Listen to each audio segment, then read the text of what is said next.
congrats on the win. Can you sort of describe what that game was like for you? The feelings, the vindication, maybe, the joy. Yeah, honestly, it was like all a dream come true, all in one. Those are the moments you dream about at night. You think about before bed, before the game, and it actually comes forward and happens. I'm I'm so I'm so grateful. I'm so thankful for the moment, the opportunity. We just got to keep going. We gotta build off of it. Did you know you were going to have this kind of game? Nah, not at all. Not at all. It's kind of I know I'm gonna be up every week. It's a game plan thing. I have my plays in, but the ball finds who the ball finds. If you go looking for it, you probably won't come out with much, but the ball will find you. Well, you saw your guy, Josh Allen, take off. I saw your, like, the second he goes into scramble mode, you're like, here we go. I saw that on that 43-yard touchdown. What is going through your mind when he takes off? Get open. Find a way to get open. It's the second play in our offense and one of the best plays in our offense is scramble mode. Josh is the best in the NFL when it happens. So I just as soon as I saw him go right, I went up the field and he some way somehow came back across to the way to the left side of the field and he found me. We locked eyes and I was like, oh, he's about to let it go. Yeah. You can tell, like, right? It's like in concert, this like sort of madness that happens outside of it being effective, which it clearly was, and you got this touchdown. How freaking fun is that? Like, how fun is it to play with Josh? It's amazing. Outside of him being the best quarterback in the world, he's an even better person. He laughs all day, jokes around all day, plays around. He makes sure everybody's around him is good. They know what they're doing on the field, but he makes sure guys are having fun off the field too. I like that it seems like he made it a point as a leader to walk off the field with you. He was showering you with compliments in the post-game presser, which I loved. What does that mean to you personally to have your quarterback give you that kind of love in public? It means everything. These are the moments I've worked my whole life for to be here in this situation. Take advantage of the opportunities given. So whenever I'm given credit, I take it all in. It's a blessing. I love the comments. I'm grateful for the comments from my teammates and the best quarterback ever. And you do the little things. You're out there blocking your ass off. The Bills fans know it. They're a super smart fan base. They've seen the hard work that you've put in from being undrafted to where you are now in these moments and really showing what you can do. And you have fans all over the place. Did you give your jersey to the Pope? I didn't. I didn't. So many people, so many people sent me that, and we were in meetings, and my phone just started blowing up. Like I'm feeling it. I'm like, well, what's going on right now? My phone's just vibrating, vibrating. And then they sent it. I look at the picture. I'm like, whoa, that's crazy. But yeah, and now I'm here, and I just had a good game, so we gotta keep it Listen, going. listen. I don't know. Like, I know that they're saying it's because he's the 14th, blah, blah, blah, whatever, whatever, respectfully. But I can't find a picture of the back of that jersey. I don't know that that's personalized for Leo. Yeah, I all we think that know it might might just say be a Shavers. Shavers uni. Yeah. I really don't. How cool is this? Like having this moment, and then like obviously you're a new dad, 5-month-old Avery can't quite understand it, but she'll get to YouTube. She'll get to know the lore as it keeps going and continuing. How has being a dad sort of changed your approach to your football? Um, it makes me hone in more on the details than I already were. It gives me another drive. Obviously, Yeah. it gives me more energy to be a dad and just go out there and perform for her, so I can provide for her. She's the greatest thing to ever happen to me. Her smile when I walk in the door every day after practice, her energy, she lights up every time she sees me, and it gives me that same feeling. You're gonna make me cry. Look at you. You lead the NFL in a statistic this week. Do you know what that is? Nah, talk to me. What's your guess? Yards per catch. Yards of separation.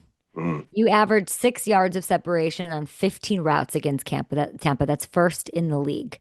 So, how does being able to separate like that affect obviously the trust that your quarterback has in you?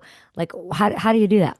Yeah, it just like you said, it gives the quarterback trust to throw you the ball. You know, there's space. It makes the pitcher a lot more clear for him to be able to put the ball where he needs to and give you the opportunity. When I say you do the little things, the like the hard work things, some call it dirty work, some call it whatever.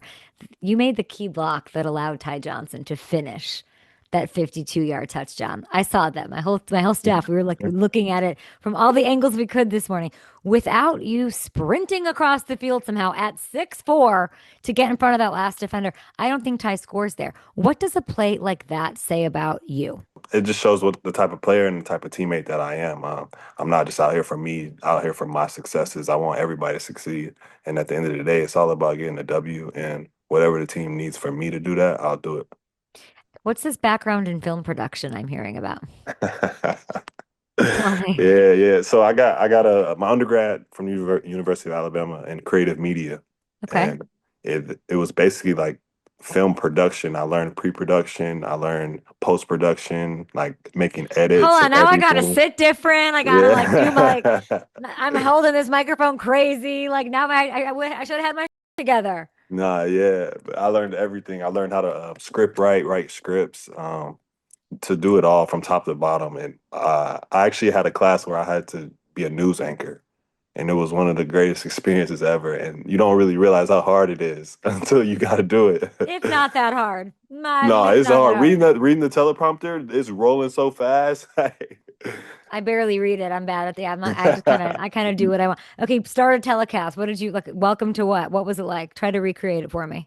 All right, this is the Good Morning News Show. Thank you for tuning in. We got a couple updates for you. We got Buffalo Bills on a great week. You're like, let's talk about me. I'm gonna take you to this 43-yard highlight. Woo to the house. See, I That's already pretty messed up good. because I said like I No. pay attention to those things because of like the creative media background. Oh, interesting. I love that. So I like this is all blowing my mind. If you were to give your football journey a creative media film title, a movie background, cinema, film production, what is the title of your football journey movie? Unstoppable. Just simply because all the trials and tribulations that I had to go through. Going to three different schools, coming to the NFL undrafted, being cut twice. It was just I still found a way to keep going and have success and make a way to where I am now. Can you tell me how you did it? I know you're going to say hard work. I'm harping on it, but if you were to really say like in those times you get cut, how are you getting up off the floor? Like how do you keep going? It's tough. It's being cut is probably the hardest thing. One of the hardest things that's happened to me. You just gotta think about the things that went wrong Mm, and not so more so like what you could have done better and the things that you actually could control, like what you could have did better to lead you to this point. And then once you figure out those things, then I locked in to okay, I'm gonna focus on these things more so than the results. If I get mm. better at these things, then these once I get better at these, then I'll be here and I'll make the team. So focusing on how to get better and not so the results. What do you think this did for you? If you think of like, I know you're in the moment, you're on, it's a team when you're focused on that almost entirely, I'm sure, coming off a loss to the Dolphins, having this kind of performance, getting the win. What do you think this did for you? Whether it's like chemistry with your coach, something for yourself, confidence wise, like what did this performance do for you? Um, Confidence, number one. It gave me all the confidence in the world. I always knew I could do it from when I made the team, and obviously I came to the NFL. But it just gives you a little extra boost when you go out there and have a career day. So I Yeah. just gotta keep stacking it and hopefully Yes. carry it over. What did Josh have this kind of a game because of the Dolphins game? Um, no, I wouldn't really say that's because of the Dolphins game. Yeah, we lost the Dolphins game. Mhm. We didn't play well, but it was Uncharacteristically so, yeah. So I yeah. figured maybe you're talking about like these things that go wrong and then having right like was this performance from Josh like okay, let's go. Yeah, it was more so like just locking in on things that we didn't do well when we played Mm. Miami. We didn't need to turn the page, flip everything, the building wasn't on fire. We just had to fix and fine tune the small things, and that's what we did, and we got the results that we were looking for. You're friends with Keon Coleman. He's got this opportunity to like grow, right? Yeah. And he's figuring it all out. And you seem like, and I don't know you, but you seem like a great guy to have around, like a great sort of teammate that's been through a lot, that's also like learning as you go. And you guys are friendly, I'm sure, but also competitors. As soon as you heard that Keon Cole, or that we heard rather, he's not playing like, okay, now it's my time. I'm going to step up.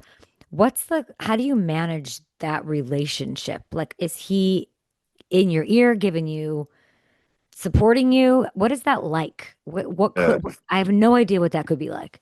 I'm the big brother. He's the little brother, like Yeah. in the family. Like the mature one. He's like the little brother that plays around, hits you all the time. Like he sits next to me every day. We mess around with each other. But that's my dog.